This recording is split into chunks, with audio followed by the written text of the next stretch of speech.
We're going to start here in Matthew chapter 5, verse 10, towards the end of the Beatitudes. I'm not sure how far we'll get, so this may go into episode 21, but we're going to start in verse 10. Just a second. Yeah. Folks, he just reminded me of something as we're here. You know, we're talking, and I said, it's episode 20, and he looked over at me, he said, that means we've done 40. And he said, 40 days and 40 nights. And I thought to myself, that means, listen, can I say this? Yeah. We've done 40 of these episodes. 20 of them are public. 20 of them are plus. We find people that are in the plus saying, wait a minute, some of them have actually missed the public. Is that right? Some of them said, well, I'm going to go straight to the plus episode because, you got to watch both. You got to watch both. And now here's what's going to happen, you guys. And when in episode 19, Nehemiah gets in the zone. And if you didn't watch 19, you got to watch it. He gets in the zone, and it's almost impossible to stop him, and I don't want to stop him. But I'll tell you right now, he's already saying it could be 2 episodes. It's definitely going to be 2 episodes, because before we get started, I'm going to have him answer a question. What's that? From Howard. Yes. We are looking at verse 10. This is a question from Howard. What does he got? And Howard says this: blessed are those who are persecuted for righteousness, for theirs is the kingdom of heaven. And I will tell you, Nehemiah, I got a little bit of a real quick little thing. Yeah. So I looked at this before. I actually called you and we talked about it a couple years ago. So now that we're going, I said to him earlier, we're doing double dipping. We actually looked at this before, but I think we've come to even something more important. So would you do us a favor and say, is Howard's translation correct from your perspective? So there's an old saying that the translator is a traitor. Oh, I love this. And the idea is that whenever you translate something, you have to make compromises and decisions. Yes. And people have this idea that we talked about this in a previous episode with what happened with the bombing of Hiroshima and Nagasaki. Yes. That not everything in one language translates directly into another language. And so what he's doing there is, honestly, he's being influenced by the Greek to some extent. Okay. And he's using the word persecuted. Right. Which isn't wrong, because what does persecuted mean? Originally, it means someone who is pursued. They're being chased after. And here, the Hebrew word is, blessed are hanildafim, those who are pursued, those who are chased after, letzedek, because of righteousness or for righteousness, for theirs is the kingdom of heaven. Now, stop 1 second. Yeah. Just before he goes now, because I'm telling you, once he starts, I'm not sure I want to be able to get in. When Howard did the previous verse, episode 19, what word did he use in 19, and is it the same root word? In verse 9. Verse 9, is it the same? Okay. This is what I'm asking. So here is where there is what we call a word pun, or a play on words in Hebrew. Right. It's also the principle of association.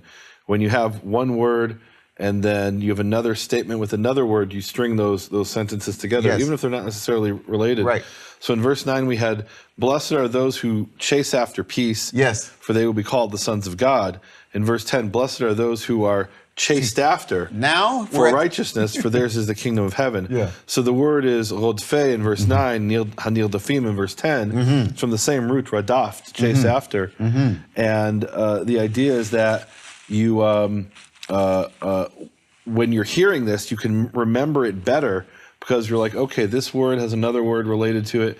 You see that a lot of times in the prophets, where there's a series of prophecies, and you're like, why did this prophecy come after the previous one? And you especially see that in the Hebrew. In English you have these big chapters.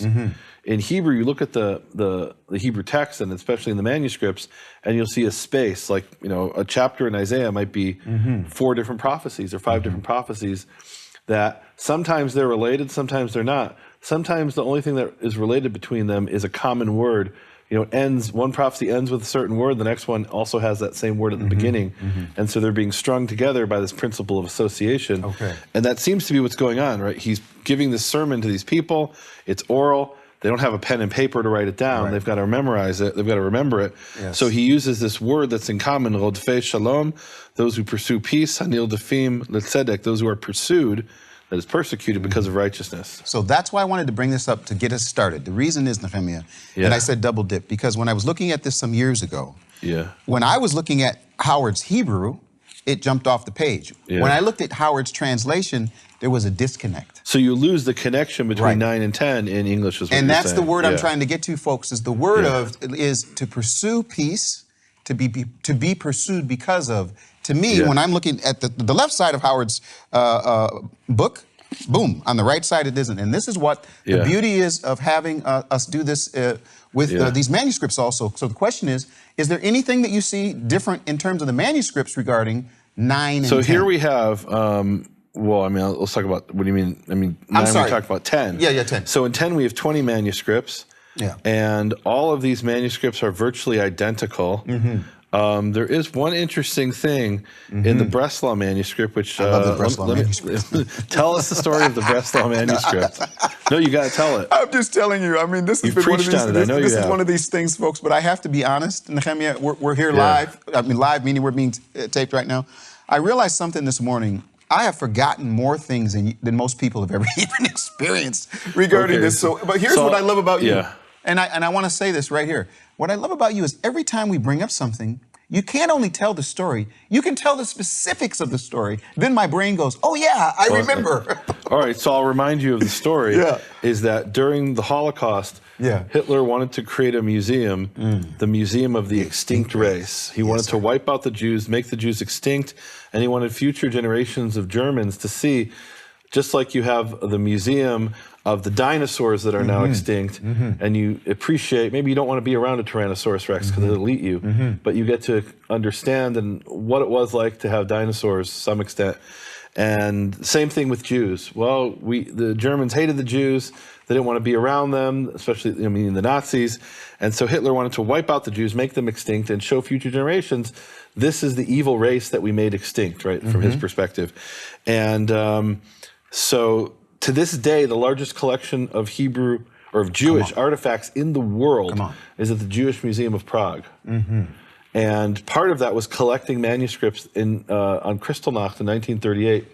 They burned the number one Jewish seminary in the world. It was called the Jewish Theological Seminary, the JTS of Breslau. And they burned it. And hundreds of manuscripts were destroyed, but others were taken out. And one of them ended up in Prague. And that is the Breslau manuscript. When I studied it, it was still at Prague. Now it's actually been returned to Breslau, which today is pronounced a little bit different. In Russian, it's something like Wrocław. I can't pronounce, or sorry, in Poland. I can't pronounce Polish. But it's now returned after decades, finally, after the fall of the Soviet Union. It eventually returned to the University of Wrocław, not the Jewish Theological Seminary. That's gone. But the University of Wrocław now has that manuscript. And in that manuscript, as we're going to see in a second, it has something that isn't really different, but it is in a way different. And give me a second here and I'll show it to you. While he's looking for this, folks, just in case you didn't understand, because when we say manuscripts, people think, is he talking about the Tanakh? He's talking about a version of the Hebrew Gospel of Matthew. Yeah. That is in this library. I mean, it's from this library. So Howard identified 9 manuscripts of Shem Tov's Hebrew Matthew. I identified another 19, altogether 28. 20 of those manuscripts preserve the section that we're talking about. One of those manuscripts is the Wrocław manuscript. And I'm looking now for that section. And there, according to my notes at least, we have a correction. And what's the correction? If I'm reading this correctly, in my correction. Yes. Right, that's always one of the challenges. You know, when I transcribe these manuscripts, I usually go over it 3 times. The first time I'm typing it. The second time I'm checking to make sure I typed it correctly and making any corrections. And the third time I have to go over it because I need to go over it an entire time where there's no corrections. Yes. Meaning where I haven't found any errors.